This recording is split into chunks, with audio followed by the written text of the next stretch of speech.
नमस्कार. चला आम्ही चाललो होतो फिरायला. थोडं काम होतं बाहेर. तर माझी फ्रेंड पण होती आमच्यासोबत, तिचे मिस्टर पण होते. आम्ही सगळेच चाललो होतो. आमचे आहो पण होते. आणि बघा रात्री नाशिक किती छान दिसतं.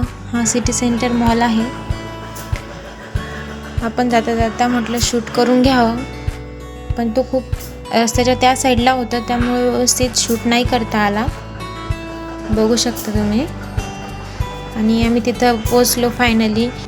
माऊ आणि शिवने तिथं पाळणा बघितला, तर बघितला माऊ गेली तिथं बसायला. त्यानंतर शिवला पण बसायचं होतं. शिव रडत होता. मग माऊ उतरून गेली. नंतर शिव बसला. मग माऊ रडायला लागली. नंतर मग एक घोडा होता तिथं, तर त्या घोड्यावरती दोघांना खेळवत होती मी. नंतर त्यांच्याबरोबर खेळायला अजून एक पिल्लू होतं मनू नावाचं. त्यानंतर थोडा वेळ थांबलो. नंतर आम्हाला उशीर झाला होता, मग रिटर्न आलो आम्ही. बघू शकता रात्र खूप झाली होती, त्यामुळे सगळं बंद झालं होतं. त्यानंतर आम्ही घरी रिटर्न यायला निघालो. मग आम्ही थोड्या वेळाने घरी पोहोचलो. भेटूया नेक्स्ट व्लॉगमध्ये. धन्यवाद.